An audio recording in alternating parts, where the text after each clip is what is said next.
Hola mis amigos, ¿qué tal? Amigos del norte, del sur. A esta hora pues se le habla a Jesús Marcano y recordándole también, bueno, que ya hoy es sábado, ¿no? Y el cuerpo lo sabe, dirían algunos por allí.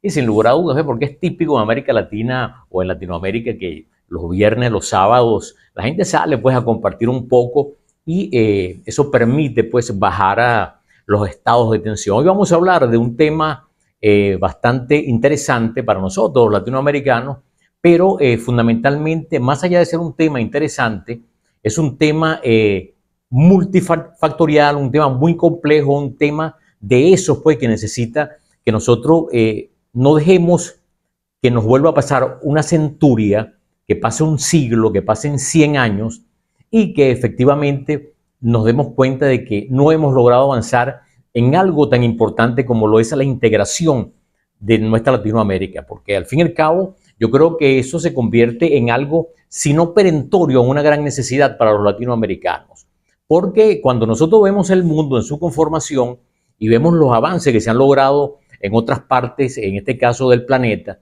y el mejor ejemplo, yo siempre lo he colocado, pues, es el de la Unión Europea. No es posible que nosotros definitivamente, pues, estemos aún y hemos transitado 200, 300, 500 años y pareciera de que se convierte el tema de la integración, se convierte en un sueño para los latinoamericanos. Algo así como que estamos durmiendo, la gente está en un estado de descanso, pero un descanso, si no ese descanso eterno, pues un descanso bastante peligroso por lo que es y lo que representa América Latina en el mundo. Entonces, fíjense ustedes, decía que es un problema multifactorial, un problema que tiene una importancia y tiene un gran relieve, pues, en las diversas escuelas de ciencia política, en los estudiosos del tema de la integración latinoamericana y quienes viven, pues, levantando documentos al respecto y que no hemos logrado, al fin y al cabo, como que romper ese nudo que no nos permite, pues, abrir los brazos y definitivamente sentir de que estamos integrando a nuestra América Latina. Entonces, el tema de hoy, Jesús Marcano a esta hora, desde el norte y del sur, estamos hablando de la integración latinoamericana. Un sueño, no lo sabemos, pero definitivamente es una oportunidad más que se tiene y escasamente han pasado un poco más de 20 años, 24 años de lo que es este nuevo milenio, este nuevo siglo. Y bueno, todavía nos quedan 75 años para efectivamente la ansiada integración podamos nosotros efectivamente materializarla en este lado del continente. Para nadie es un secreto, quiero insistir en esto, es un problema multifactorial, un problema complejo y que al fin y al cabo quienes lo deciden pues no son máquinas, no son robots, son los seres humanos, son quienes dirigen parte pues de las iniciativas y los temas del temario político latinoamericano, quienes pudiesen tener las manos para poder materializar y concretar ese anhelado sueño de muchísimos latinoamericanos que estamos pues desde México hasta la Argentina y que efectivamente es un universo de muchas personas, lamentablemente pues no lo hemos podido lograr. Entonces decía que es una situación bien compleja, mis hermanos, por una sencilla razón y multifactorial. Primero que nosotros arrastramos un conjunto de lastres culturales que pareciera que son un pesado fardo en el hombro de muchos de los hombres y mujeres que han aspirado pues que esto se logre materializar en el continente. Un lastre cultural muy profundo. Primero que solo a lo largo de muchos años, no sé si por la influencia de la estadía de los españoles en el continente, siempre miramos hacia un solo lado. En la primera etapa de las diversas repúblicas mirábamos en este sentido hacia Europa y bueno, se convertía para los latinoamericanos la opción de ver como modelo, como ejemplo a la vieja Europa, a esa Europa que llegó pues desde los tiempos de Isabel la Católica, de Cristóbal Colón y que bueno, fíjense ustedes, hemos transitado ya un conjunto o un gran grupo de años y definitivamente pues ¿qué hemos conseguido? Yo creo que absolutamente nada. Y luego dentro de ese lastre cultural volteamos la mirada hacia los Estados Unidos de Norteamérica como otra opción de creer mirar al mundo, ¿no? Entonces colocábamos en preeminencia, colocábamos en una situación como de privilegio esa especie de dicotomía o Europa o los Estados Unidos. Entonces a nuestros vecinos, que esa es la parte más importante, a nuestros hermanos desde cada una de las fronteras, lo hemos mirado siempre como de reojo, y mirar de reojo implica así como por encima del ojo y con mucha desconfianza. Entonces, fíjense ustedes el daño que puede originar ese tema de los lastres culturales. Segundo, que hay otra realidad. En este tema de la integración también ha pesado muchísimo, por eso hablo de un peso terrible que hay en quienes no han gobernado, como lo es, por ejemplo, el hecho de que el tema de las benditas soberanías. O sea, hay un temor a ceder las soberanías, ¿no? O sea, y no se trata de ceder en el sentido de entregarte, sino de que si se crea una instancia supranacional, así como ocurrió, por ejemplo, y vamos a colocar siempre el modelo de la Unión Europea, o sea, existían los estados nacionales y han existido los estados nacionales europeos a lo largo pues, de toda la geografía de Europa, España, Portugal, los más viejos, por ejemplo, los que nacieron con los reinos de Castilla, con los reinos en Portugal, los reinos de Aragón y los reinos de León en España, y que luego se da pues esa partición, para así decirlo, en esa zona, en este caso de España. Pero asimismo en Alemania, Francia y otras ciudades, pues en este sentido de Europa u otros países. Entonces, allí se instala pues en una primera etapa la llamada Comunidad Económica Europea, que se convierte pues en una instancia, en un organismo supranacional y que efectivamente pues comenzó a realizar lo que sería para algunos en el lenguaje de hoy en día la configuración de la visión de la Europa que se quería para el futuro. Y bueno, efectivamente pues esa institución, esa organización, ese organismo supranacional permitió de que la mayoría de los estados, dejando siempre como la incorporación en la segunda etapa, que fue el caso de España y Portugal, y luego en estos últimos años el caso de Turquía, fíjense ustedes el paso que se ha dado en el caso de la Unión Europea. Entonces, en América Latina se ha tenido miedo a eso, ¿no? Al tema de la soberanía, al tema de creer de que si dejamos que hayan organismos supranacionales que estén, pues, vamos a decirlo así, que puedan monitorear toda la geografía política, social y económica del continente, entonces pareciera de que le estaríamos entregando a esa institución, llámese como se llame, llámese Mercosur, llámese UNASUR, llámese ALBA, llámese Comunidad Andina de Naciones, como querramos expresarla, pero ha habido mucho temor a eso.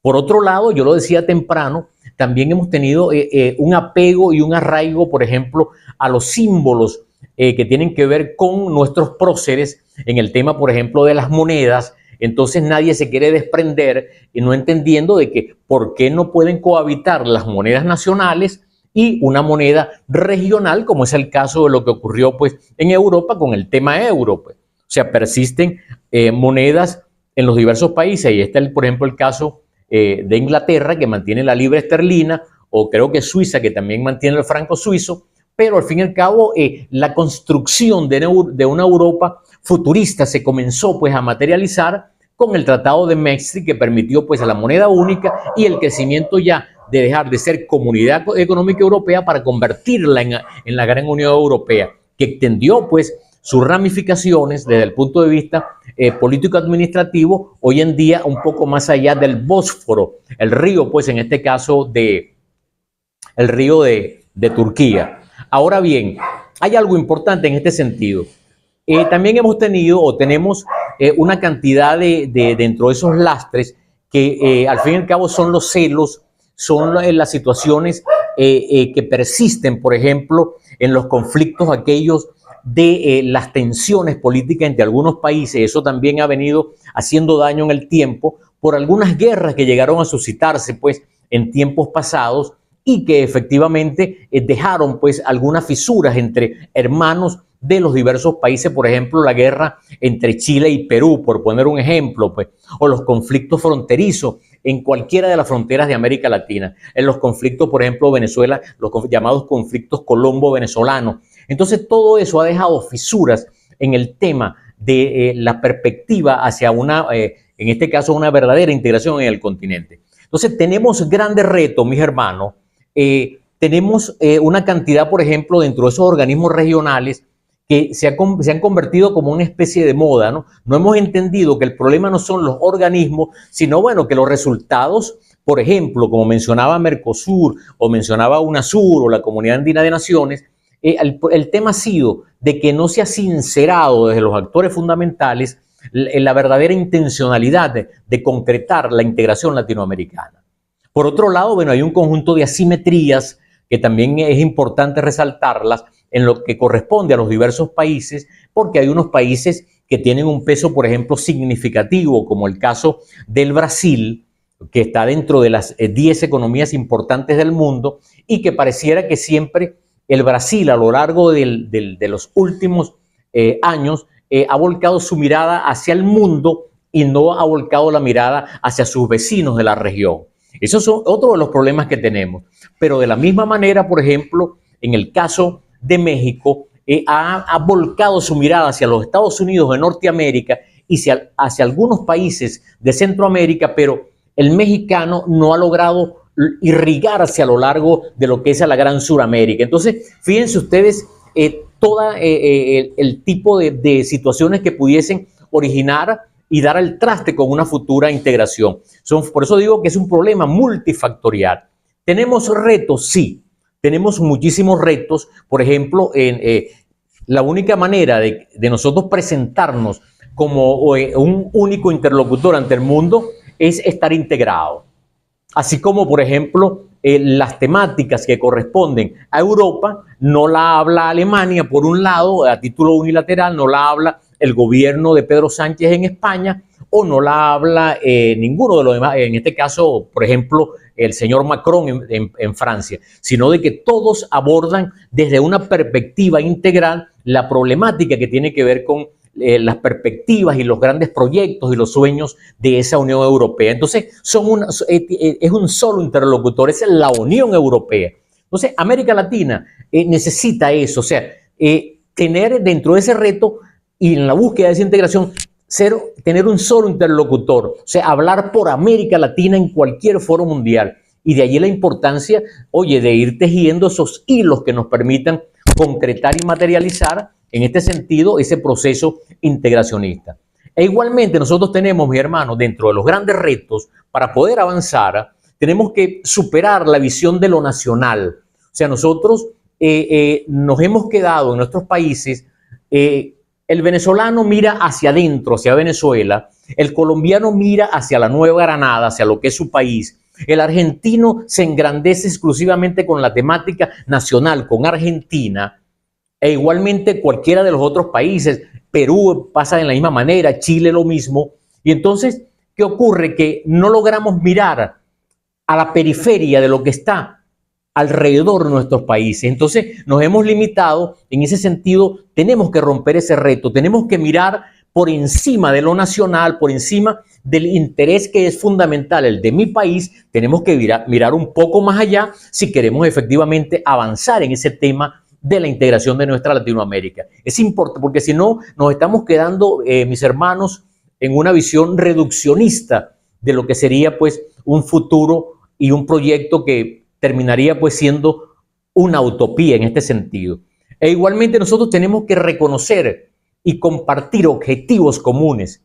Si nosotros no tenemos esa visión de ver más allá, un poco más atrás de nuestros ojos y no ver las fronteras que están al frente de nuestra mirada, las fronteras que están frente a nuestras narices, y estamos nada más empeñados en solventar la situación de los objetivos nacionales, estamos definitivamente, dirían algunos, estamos en el argot beisbolístico, estamos ponchados. Entonces, yo creo que hay que mirar hacia los objetivos comunes, lo que puede permitir que la complementariedad de lo que yo no tenga y lo tiene el otro país, nosotros tenemos que mirar hacia allá. Y el otro país debe mirar igualmente en el mismo escenario.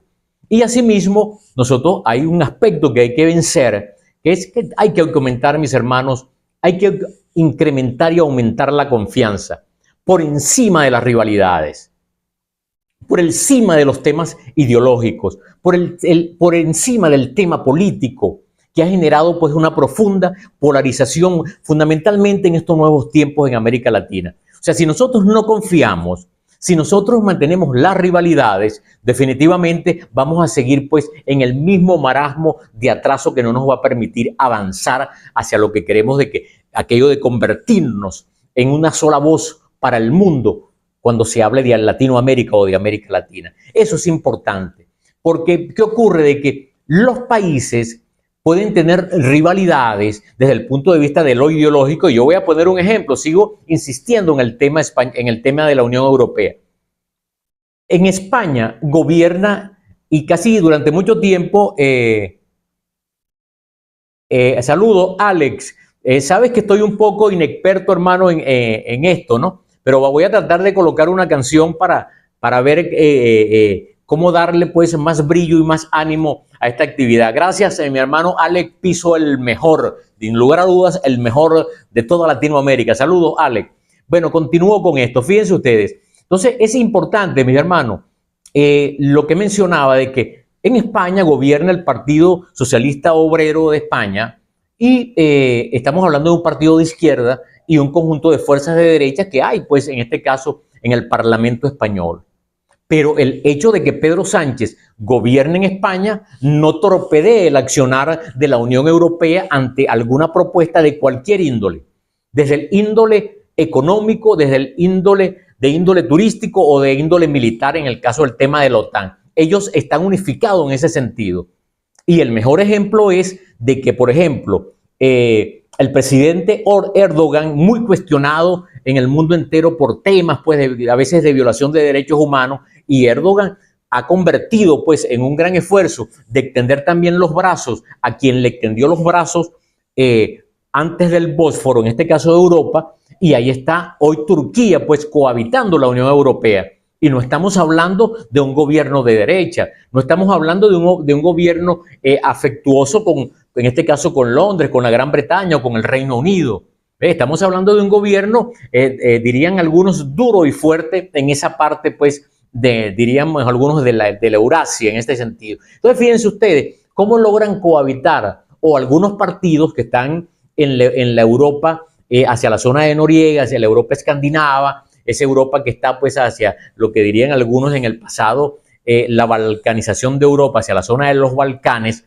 Fíjense ustedes la cantidad de gobiernos que hay y igualmente pues la presencia de muchos gobiernos, en este caso que pertenecían a la llamada Europa Oriental de aquellos tiempos del Pacto de Varsovia, como es el caso de la ex Yugoslavia con un conjunto de repúblicas donde está Croacia, Lituania, y fíjense las relaciones que mantienen estos países con la Unión Europea, a pesar de que no son parte de la Unión Europea. Entonces, yo creo que tiene que generarse un marco de confianza.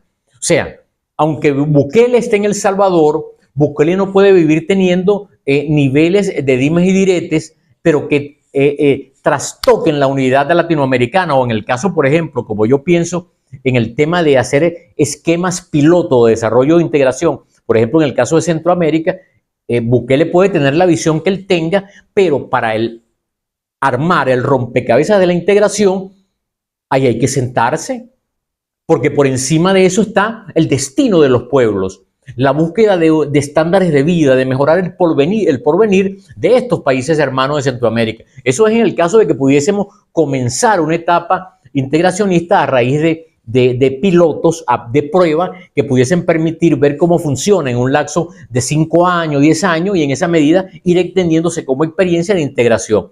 Pero igualmente, las situaciones, pues, por ejemplo, que ha vivido Colombia con Venezuela en los tiempos, por ejemplo, de Uribe o de Duque, o igualmente la situación de Milei con muchos presidentes del continente, comenzando contra Lula, que es su vecino con grandes relaciones en el tema de la balanza comercial, conflictos con Boric, de la misma manera, conflictos con los que él llama los zurdos, pues. Entonces, eso no puede ser la piedra de tranca para llegar a la gente, llevar a la gente a la mesa, sentarse y que terminen dándose la mano en pro de la integración. La integración no puede tener cortes ni colores partidistas, porque definitivamente eso sí echaría a perder la fiesta, ¿no? Y por eso mencionaba el ejemplo de Europa, pues. Vean los gobiernos de izquierda que han pasado por España, en el caso siempre del Partido Socialista Obrero Español desde los tiempos de Felipe González, y esta Europa, y ahí todo funciona y están vinculados en el caso de algo tan delicado en el mundo como es el tema bélico, están vinculados a la OTAN. Y allí no ha pasado nada.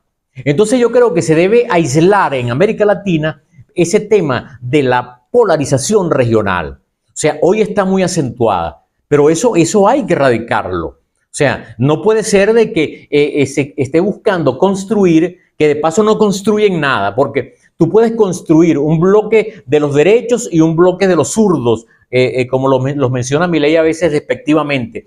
Pero, ¿y qué haces con el bloque si ese bloque como tal no logra un crecimiento armónico de desarrollo, de libertades, de garantías democráticas, de estándar de vida para sus pueblos, de servicios públicos del primer mundo? Entonces no has hecho nada, aunque tenga, porque si el bloque lo vas a tener para la puja política, fundamentalmente no estaríamos, pues, es un flaco servicio a la integración. Y eso hay que decirlo por la calle del medio, diría un amigo español. Eso hay que decirlo con dos bolas de torero. Eso es fundamental. O sea, eso no va a llevarnos a ningún modelo de desarrollo sustentable en el tiempo desde todas las perspectivas, uniendo o amarrando cada una de las aristas, o en este caso los eslabones de la cadena, que tienen que ver con la vida de cada país, porque al fin y al cabo, ¿qué hacemos con tener bloques políticos? ¿Para qué nos van a servir? Entonces yo creo que estas cosas hay que también resetearlas, revisarlas, para poder entonces tener una mayor claridad efectivamente de lo que queremos en el continente.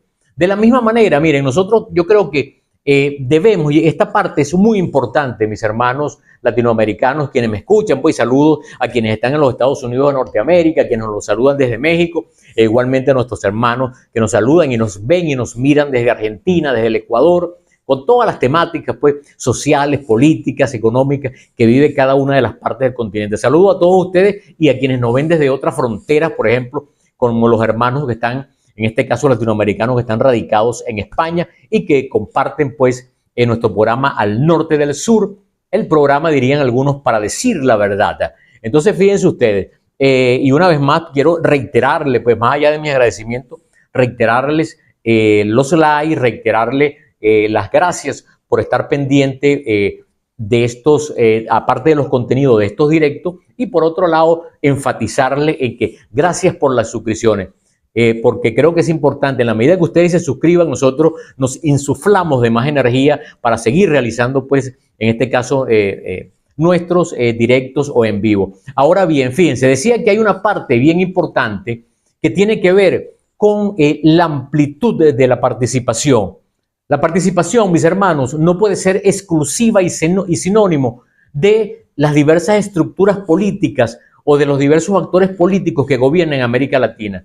Yo creo que allí también eso ha sido una de las cosas que más daño nos ha hecho, porque si nosotros no logramos incorporar a instancias no gubernamentales, y creo que está llegando la hora de comenzar a materializar esa visión, o sea, una visión que vaya en paralelo con todo lo que es la visión que se tenga desde lo político. Estamos hablando de los gremios, por ejemplo, los gremios universitarios, que son amplios y hay muchos en toda nuestra América Latina, y que sería interesante pues ver grandes reuniones, grandes foros entre las diversas universidades de América Latina, en el caso de los gremios académicos, para elevar propuestas pues en materia de las diversas escuelas de economía, propuestas en las escuelas de arquitectura e ingeniería, para el desarrollo de los servicios públicos, para el tema de la sustentabilidad, para ir disminuyendo los ecocidios que hay en los pulmones como el Amazonas y, por ejemplo, como el tema del Darién, que ha sufrido mucho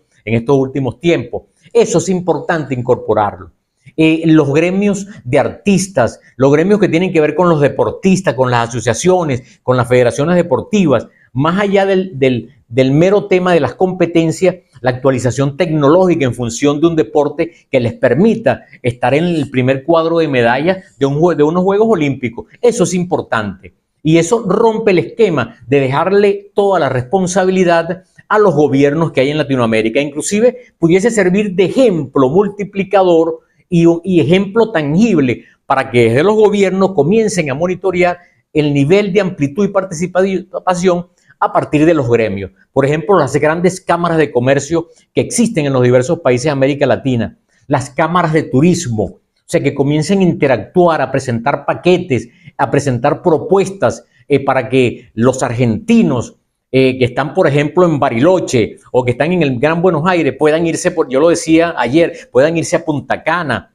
ir a Venezuela, a las playas de Margarita o conocer las playas del Rodadero en Colombia, las bellezas que tiene Guayaquil, pero de la misma manera la importancia de todos los vestigios mayas que hay en América, en el caso de Centroamérica, con el caso de México y todo lo que es la Riviera Maya y lo que incluye pues a Costa Rica, incluye a los diversos países de esta hermosa zona de Centroamérica. Yo creo que esas cosas hay que comenzar a abrir paso en ese sentido y no esperar iniciativas políticas porque pareciera de que ya están castradas. Y por eso yo sigo insistiendo que no se trata inclusive de crear nuevas instituciones como al ejemplo Mercosur, no. Hay que mantener las mismas instituciones, pero repotenciarlas y resetearlas para adecuarlas al verdadero sueño de lo que sería materializar la integración.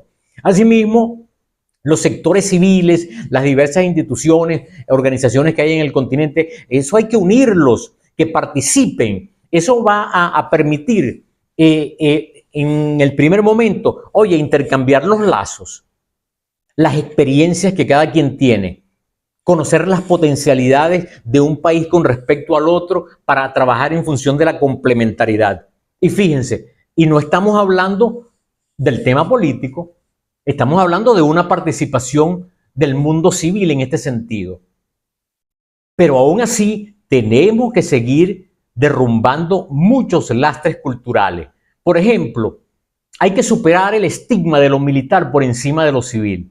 O sea, no puede seguir América Latina siempre la gente viendo con un temor porque quedamos marcados en el pasado, sobre todo pues en el cono sur, hoy pues esa zona que recoge a Argentina, recoge a Chile, a Uruguay, Paraguay, Brasil, que vivieron, llegando inclusive hasta el Perú y Ecuador, vivieron dictaduras terribles. Entonces parecía que había una supremacía de lo militar por encima de lo civil.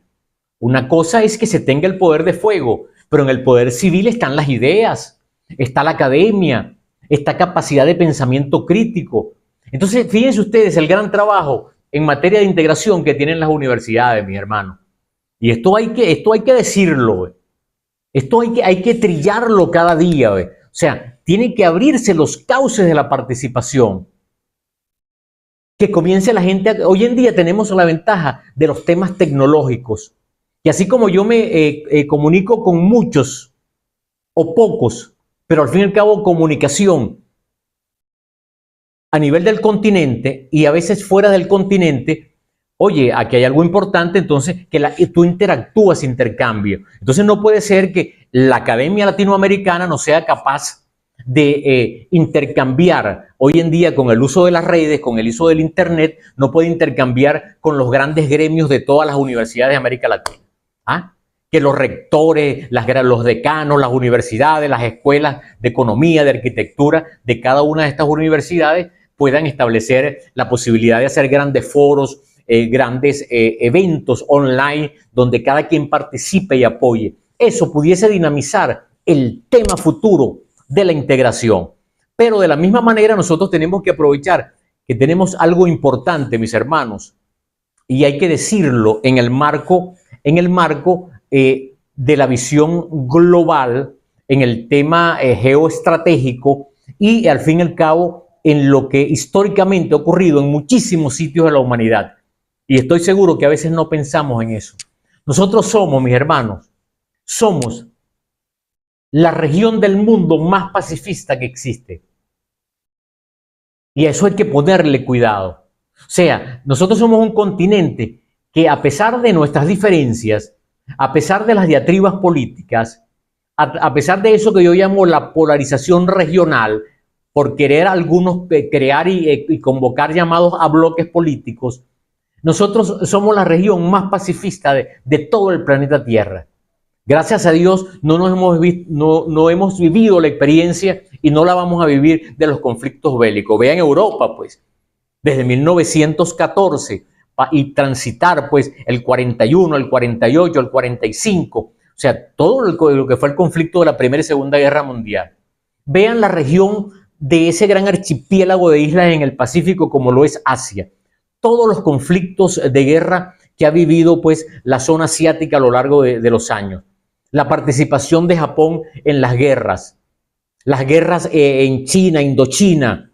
Entonces, nosotros tenemos que presentarle al mundo, pero eso sí, con una sola voz. Y de la misma manera, vean lo que, oye, no hay un día, pues, y eso tiene que servirle a reflexión. Yo creo que esa pudiese ser la mejor bandera para el tema de la integración, que somos la región más pacifista de todo el planeta. Vean lo que ocurre en el África y vean lo que ocurre en el Medio Oriente.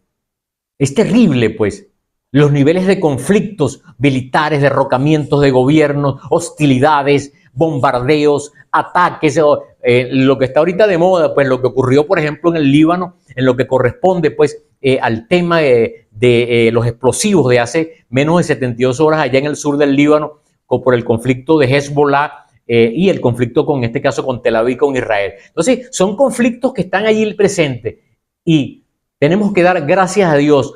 Y el único conflicto en estos años, que fue en el siglo XX, que llegó a vivir Latinoamérica, mis hermanos, conflicto armado, fue el mal rato que vivieron los héroes de las Malvinas, para los ingleses las Islas Falkland.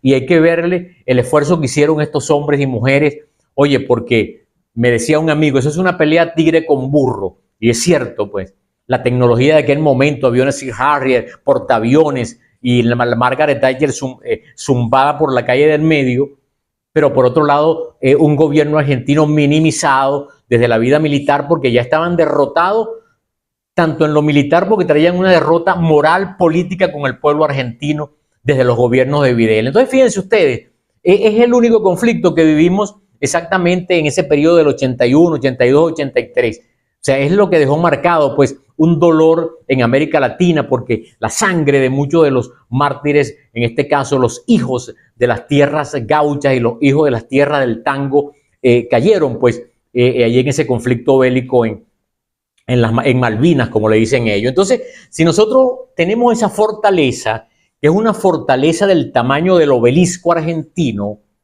o del tamaño de cualquiera de las grandes obras hidroeléctricas como la represa de Itaipú o la represa del Guri en Venezuela, son fortalezas. Entonces nosotros tenemos que darnos cuenta de que somos la región más pacifista y eso debe ser nuestra carta de presentación en el ámbito de los que tengan la intencionalidad de buena onda de tratar de soñar para ver que se materialice en algo tangible la integración latinoamericana, porque creo que ese es el gran sueño. Un país cargado, un continente cargado de universidades, un continente lleno de profesionales de punta a punta, de técnicos, de mano de obra preparada en las diversas áreas, en este caso de la economía, en el campo laboral. Eso es Latinoamérica. La fortaleza de contar con los grandes ríos como el Orinoco, el Magdalena, la cuenca del Paraná, Plata y el Amazonas. Entonces, ¿cómo a nosotros nos puede costar esto?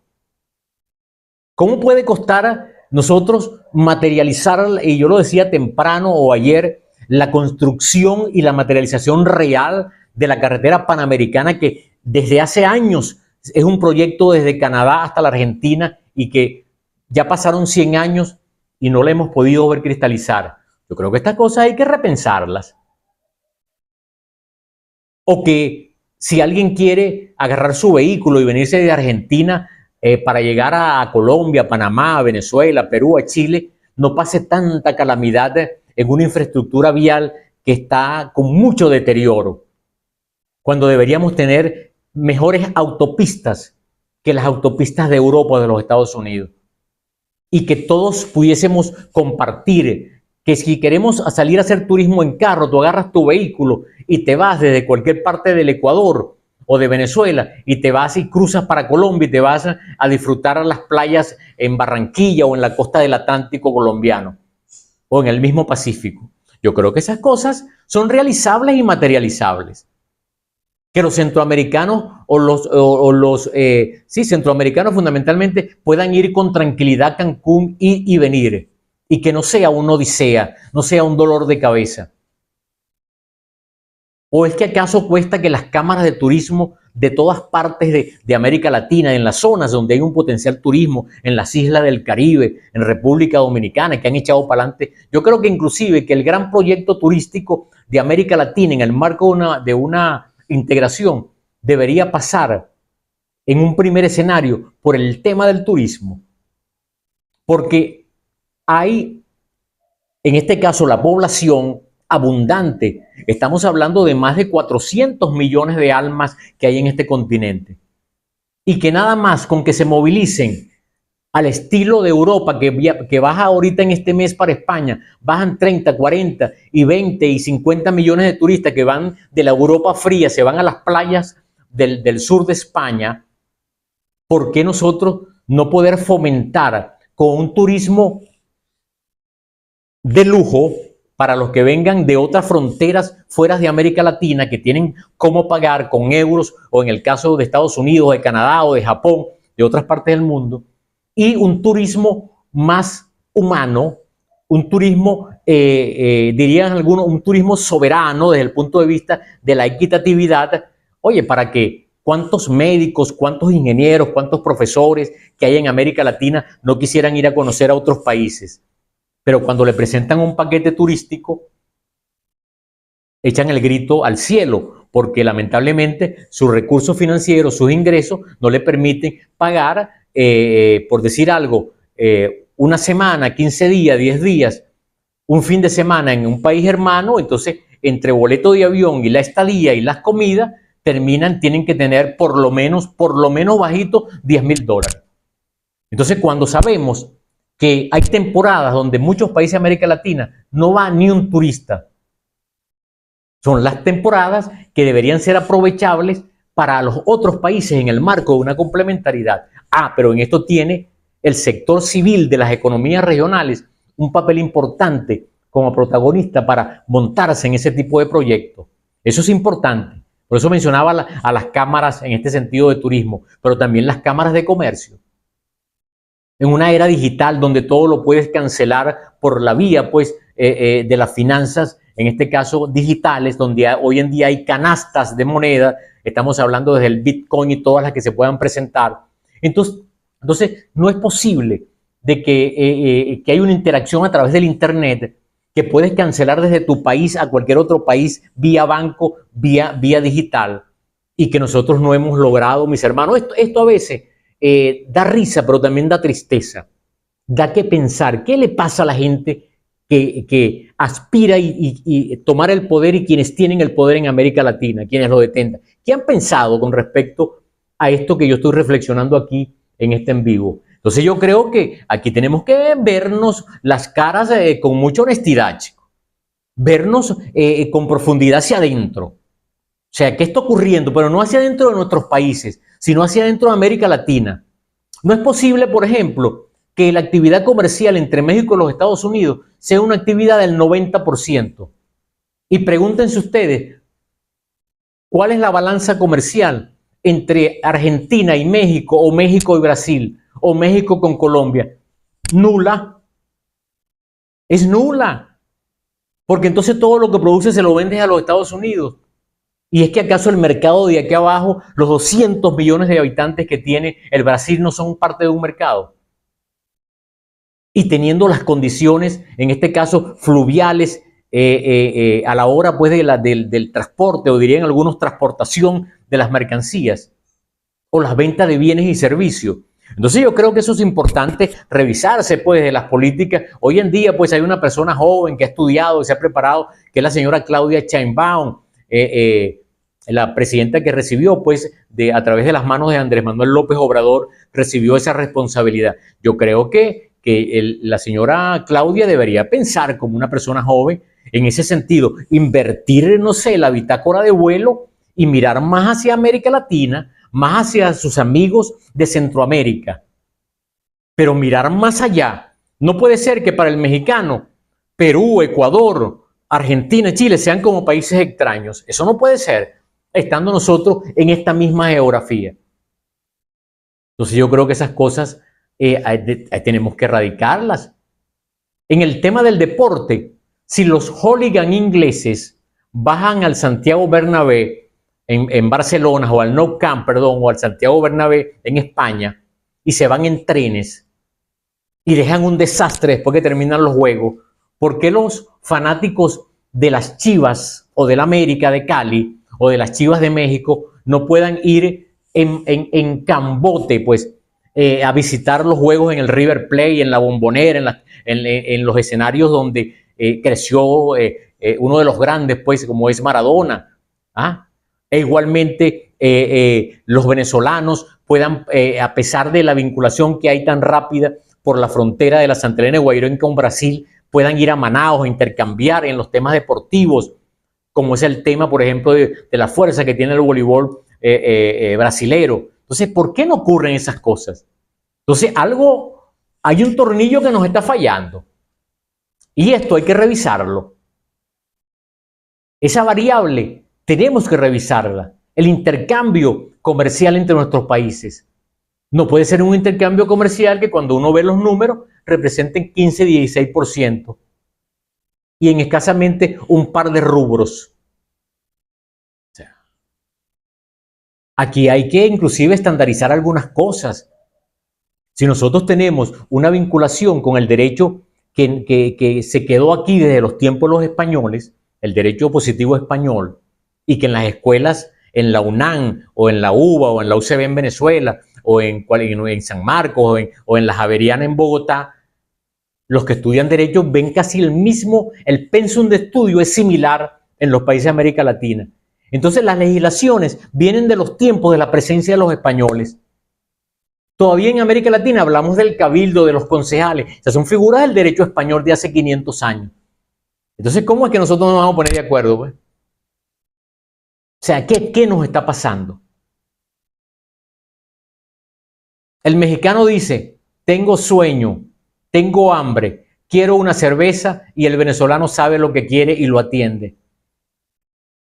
El ecuatoriano, el peruano, dice que está embriagado, que quiere seguir tomando y quiere conseguir unas chicas bonitas, y el chileno lo entiende y lo lleva para casa de las chicas bonitas. Entonces, si todos nos entendemos, porque tenemos, más allá de culturas comunes, una lengua común, donde nadie te va a decir, no entiendo, o understand to me, no, aquí nos entendemos todos. Necesito orinar, quiero ir a un baño. La gente sabe, pase aquí, orine aquí, en un restaurante. Por favor, un café bien caliente, la gente sabe que es un café. Ahí dirán, bueno, yo lo quiero negro, claro, mocachino, o sea, no sé, o un expreso. Entonces, si nos entendemos por esa vía, ¿cómo es posible? Oye, de que es lastimoso, pues, en este sentido de que no podamos nosotros darnos la mano. Entonces, y lo bravo es que tanto que hablamos de patriotismo, de hermandad panamericana, me acuerdo que cuando uno estaba muchacho, el himno del panamericanismo, ¿no? Donde se nombraban a todas las naciones del continente, Uruguay, Paraguay, Venezuela, Guatemala y El Salvador. O sea, imagínense ustedes, ¿y qué construimos? A pesar de que eso nos quedó a nosotros desde chamo cuando estábamos en la edad escolar. ¿Qué construimos en cuanto al tema de la integración?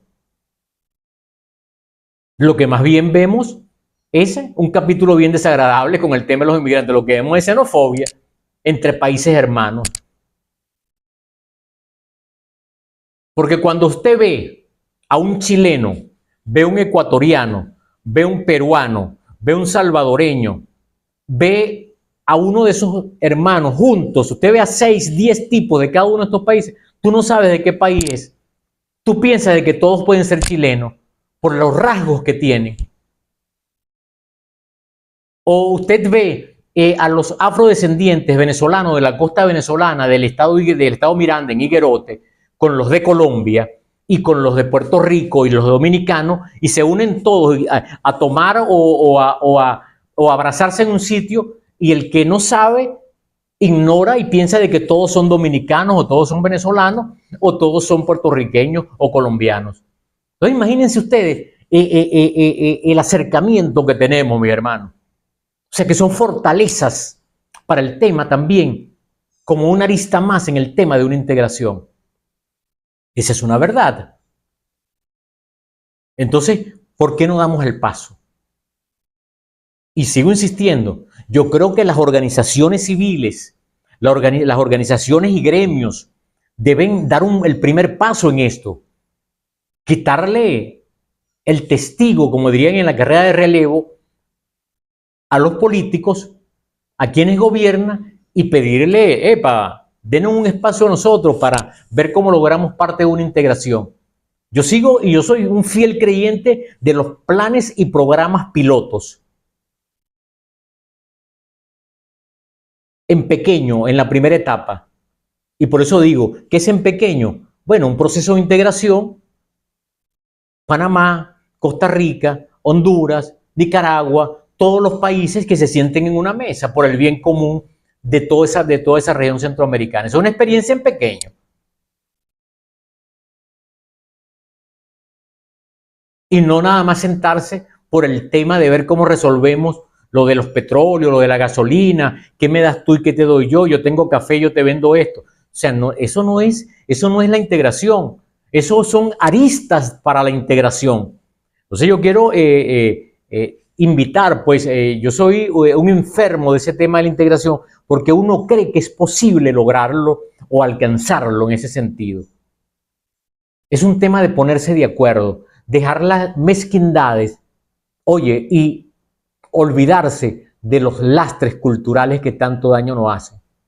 Eso es como la persona, mis hermanos, y voy a colocar una experiencia doméstica, como alguien que pasa toda una vida haciendo mal el arroz y siempre el arroz se le quema y se le pega y queda pelotudo. No le queda suelto, como dirían, como lo hacen los chinos, por ejemplo, los asiáticos. Entonces tú le preguntas y la gente dice, no, es que yo lo hago así porque así me enseñó mi abuela y toda la vida lo hemos hecho así. O sea que entonces toda la vida vamos a seguir como andamos, pues. O sea, esa es la gran interrogante que yo me hago. O sea, vamos a seguir en esa visión. No, es que a mí me enseñó mi abuela a hacerlo así. O sea, hacerlo al revés, hacerlo chimbo, hacerlo malo. Que cuando invites a alguien a comer, por muy sabroso que esté el plato, le genera una sensación desagradable. Porque de repente está acostumbrado a comer un arroz que esté sueltico. Entonces, de eso se trata, mis hermanos. Fíjense cómo con ejemplos tan sencillos y domésticos debemos romper ese estigma que permea en la psique de la mayoría de nuestro pueblo en América Latina. Todos tenemos ese grave problema, o sea, el peso cultural. Y eso nos ha hecho mucho daño. Entonces yo quiero, pues, hoy en día dejar esta reflexión a través de nuestro programa El Norte del Sur, como lo decía ayer, todos los días a partir de las 8. O sea, ustedes van a compartir conmigo o voy a compartir con ustedes un conjunto de escenarios de América Latina. En algunos momentos serán transmisiones referentes a la vida de algunos países. Por ejemplo, en estos días ha estado muy en boga la situación de las elecciones futuras en El Salvador, o por ejemplo, los temas de Venezuela, los temas que tienen que ver con la señora Baluard en Perú, las situaciones en Argentina con Milei, y bueno, todo lo que ocurre en América Latina, pues. Entonces yo creo que nosotros tenemos mucha tela que cortar sobre América Latina, pero siempre esto nos va a llevar al tema de la integración, que es un tema complejo, sí lo es. Producto de lo que ya decía, nos establecieron un modo de caminar. Y cuando te establecen un modo de caminar, un modo de andar, crees de que no puedes hacerlo de otra manera. Es como el bateador en el béisbol, que en vez de colocar la mano derecha encima del bate y de la otra mano, la coloca a la izquierda arriba. Entonces da jonrones, da hits, pero no está bateando como es, porque a él le enseñaron así. Entonces esas cosas se corrigen. Nosotros tenemos que avanzar en ese sentido. O sea, comenzar a corregir lo que no nos ha dado éxito. Nosotros tenemos que comenzar a tejer a recomponer el tejido del encuentro social entre los latinoamericanos. Eso tenemos que nosotros comenzar a realizarlo. Y por eso coloco unos ejemplos tan sencillos, tan puntuales, oye, para ver si le logramos iluminar, tanto con sus comentarios como con lo que desde aquí expresamos, haya gente por ahí pendiente, escuchando la transmisión, que estén vinculados a los gobiernos, a alguien, porque siempre ocurre, pues. Entonces, por lo menos, oye, vamos a compartir un poquito de luz, de claridad en este sentido. Y estoy seguro de que el futuro, entonces, pudiese ser promisorio. Y ya para finalizar, entendiendo que para que se vayan estos 100 años, este siglo, quedan 76 años, estamos en el 2024. Ustedes saben en quién tengo yo una gran fe. En esos que han tenido muchos detractores, que han sido rechazados en muchos sitios, estamos hablando de los inmigrantes, que han sufrido la xenofobia, la marginalidad, el dejarlos de un lado, mirarlos por encima del ojo, cuando te miran feo. Yo tengo mucha esperanza en muchos de esos latinoamericanos que se han movido alrededor de toda América Latina en estos últimos 3 años y que muchos se han ido a Europa y otros se han ido a Estados Unidos. ¿Saben por qué tengo fe? Porque de repente allí está dándose el embrión para la verdadera integración del continente.